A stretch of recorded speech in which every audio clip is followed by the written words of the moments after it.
ভাই রায়হান রাফি তো পুরাই ফাটায় দিতেছে। একদম একদম ফাটায় দিছে। ঠিক এই মুহূর্তে রায়হান রাফি যদি হেরে যেত, রায়হান রাফি যদি পরাজিত হতো, রায়হান রাফি যদি ব্যর্থ হতো, তাহলে একটা ইন্ডাস্ট্রি থমকে যেত, একটা ইন্ডাস্ট্রির স্বপ্নের অপমৃত্যু হতো। রায়হান রাফির দরকার ছিল ঠিক এই মুহূর্তে এমন গর্জিয়াস কিছু একটা দেওয়া, এমন তুফান আনা, এবং রায়হান রাফি সেটা পেরেছে। কেন পেরেছে আমি তোমাকে বলছি।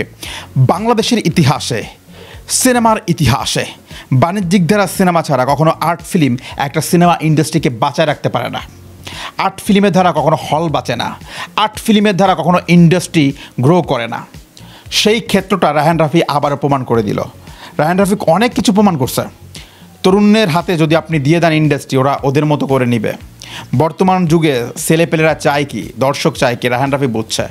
মিমি চক্রবর্তীকে যেভাবে ইউজ করেছে, তোমার কাছে কি কোনো জায়গায় মনে হয়েছে ভাই এটা তামিল ছবি দেখি নাই? তোমার কাছে কি কোনো জায়গায় মনে হয়েছে এটা বলিউডের কোনো ছবি থেকে কম আছে? তোমার কাছে কি কোনো জায়গায় মনে হয়েছে রায়হান রাফির সিনেমায় কোনো একটা জায়গায় তুমি মিস্টেক পেয়েছ? পাও নাই।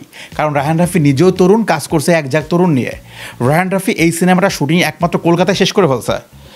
তুমি এর আগে আমরা শুনেছি ভাই 5 কোটি টাকার বাজেট, ভাই 3 কোটি টাকার বাজেট, ভাই 10 কোটি টাকার বাজেট, সিনেমা 4টা দেশে হবে, বিভিন্ন ফরেন প্লেসে হবে। ভাই ফরেন প্লেসে গেলে আসলে কি হয়?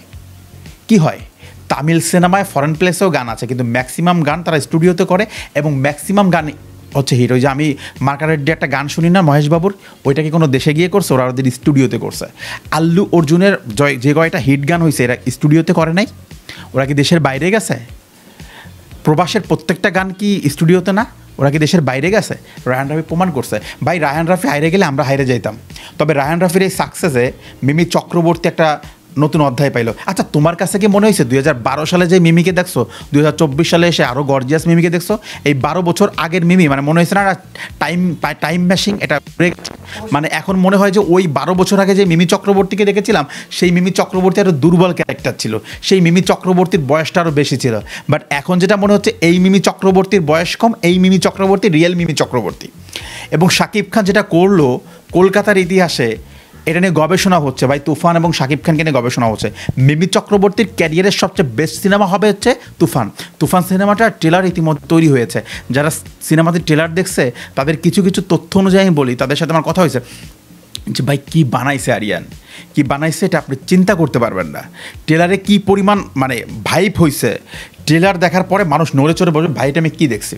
বাংলাদেশের ইতিহাসে প্রথম একটা সিনেমা, যেই সিনেমার অগ্রিম টিকিট বিক্রি হবে ঈদের 3 দিন আগে থেকে, এবং সেটা হিরিক পড়ে যাবে। আমি তোমাকে বলে দিলাম ফার্স্ট ডে ফার্স্ট শো। কেন?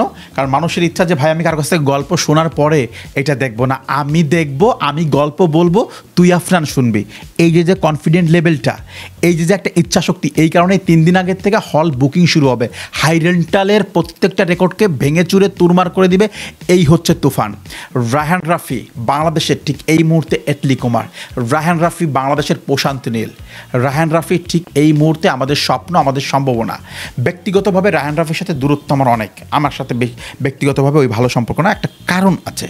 বাট আমি যদি ভালোকে ভালো না বলি, আমি যদি ভালোকে শ্রদ্ধা না করি, তাকে যদি ইন্সপায়ার্ড না করি, সামনের দিনের ভালো কাজ আসবে না। একটা কথা আমি বারবার বলি, তুফান সিনেমাটা বাংলা সিনেমার জন্য একটা অ্যান্টিবায়োটিক। একটা ইন্ডাস্ট্রি যখন শক্তি হারায় ফেলছে, একটা ইন্ডাস্ট্রি যখন শক্তি না থাকার কারণে স্বপ্ন দেখতে ভুলে গেছে, সেই সময় একটা অ্যান্টিবায়োটিক কাজ করছে হচ্ছে তুফান। এখন মানুষ স্বপ্ন দেখবে, মানুষের একটা এক্সাম্পল পাবে যে না ভাই সিনেমার মতো সিনেমা যদি বানায় দর্শক আসবে। শাকিব খান যে ফুরিয়ে যায় নাই, শাকিব খান যে একটা গবেষণার বিষয়, সেটা কিন্তু প্রমাণ হয়েছে এই তুফান সিনেমাটির মাধ্যমে।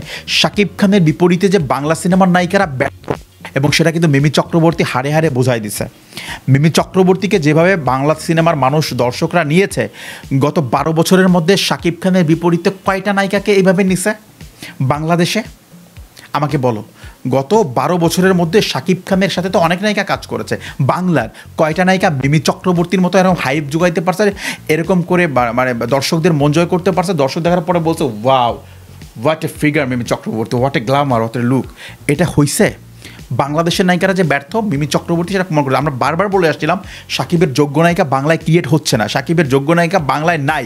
তবে সবচেয়ে বড় প্রবলেমে কে পড়েছে তুমি জানো?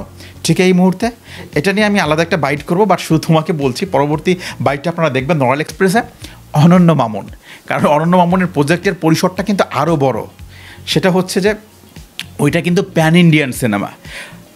আমাদের তুফান কিন্তু প্যান ইন্ডিয়ান সিনেমা না, ওইটার প্রতি কিন্তু মানুষের চাহিদা অনেক বেশি। এখন অরণ্য মামুন কিন্তু এই তুফানের মতো এই লেভেলের সিনেমা বানাইতে পারে নাই দরদ। মানুষ বলবে যে why not pan Indian cinema হলো এই তুফান, তখন কিন্তু অরণ্য মামুন একটা হজবরল অবস্থায় পড়ে গেল। ওই যে গ্রামীণ ফোনের একটা বিজ্ঞাপন দেখছো না, যে স্বপ্ন অনেক বড় কিন্তু মেয়াদ অনেক ছোট, অরণ্য মামুনের ওই মেঘটা তুফানের সামনে এটা হয়ে যাবে। পরবর্তী ভিডিওতে একদম পর্যালোচনা করে দেখাবো। ধন্যবাদ রাফনন।